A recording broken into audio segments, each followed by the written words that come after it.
Remue ménage. Remue ménage.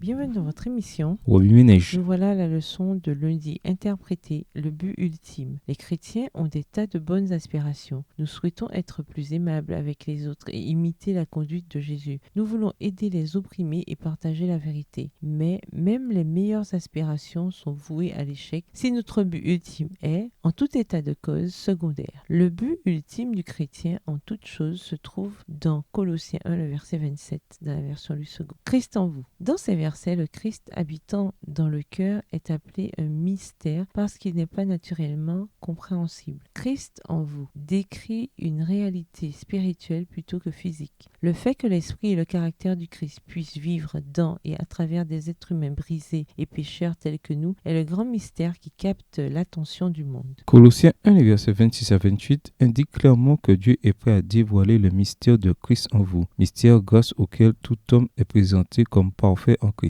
Eh bien, la justification par la foi, c'est exactement ça. Atteindre la justice par l'intermédiaire du Christ qui habite en nous. Sur le plan pratique, de quelle façon nous réclamons-nous de cette promesse biblique? Simplement en croyant que nos cœurs sont changés et que nous sommes pardonnés malgré ce que nous ressentons. La foi consiste à croire que le Christ accomplira ce qu'il a promis dans sa parole. Il y a une puissance créatrice dans la parole de Dieu. La voix de Dieu a le pouvoir de créer quelque chose à partir de rien et de faire luire la lumière dans les cœurs les plus enténébrés. Psaume 33, verset 6 à 9, 2 Corinthiens 4, verset 6. Jésus est cette parole créatrice faite chair. Christ en vous, c'est l'expérience transformatrice dont nous avons tous besoin. C'est quelque chose qu'aucun d'entre nous ne peut créer ou faire par lui-même. C'est s'ouvrir aux choses que seul Dieu peut faire en nous. Paul ne voyait aucune valeur dans ses propres œuvres en dehors du Christ. Son désir le plus ardent était de faire l'expérience de l'action du Christ en lui et à travers lui. À cet effet, je travaille et lutte avec la force qui vient du Christ et qui agit en moi avec puissance. Colossiens 1, le verset 29. Aujourd'hui, s'il y avait davantage de gens qui reconnaissaient leur impuissance totale en dehors du Christ, il y aurait davantage de gens qui auraient la puissance du Christ agissant continuellement à travers eux. Jésus recherche des gens qui se vident de leur personne et qui sont prêts à être remplis de ses œuvres puissantes. La riche expérience Christ en vous est disponible aujourd'hui comme elle l'a toujours été. Colossiens, le chapitre 2, nous met en garde contre différentes distractions qui menacent l'expérience de la vie avec Christ en vous. Le chapitre 3 revient sur le thème de ce que signifie avoir Christ en vous. Premièrement, le fait que le Christ habite en nous signifie que notre esprit est fixé sur les choses d'en haut et non sur celles de la terre. Colossiens 3, verset 1 à 3. Deuxièmement, cela signifie que nous nous débarrassons des œuvres de la chair, telles que la colère, l'irritation et la méchanceté, insultes ou paroles grossières. Verset 8. Christ en vous signifie que nous renonçons aux œuvres de la chair et que nous nous revêtons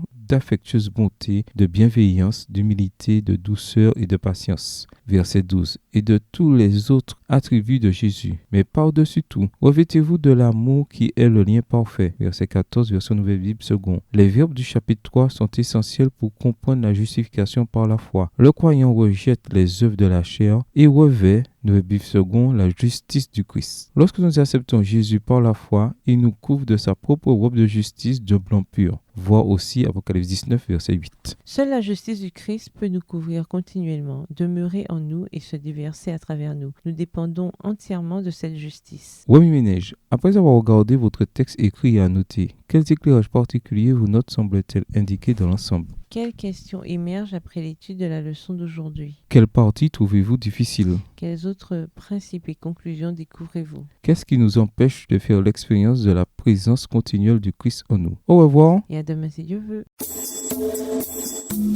Remue ménage. Remue ménage.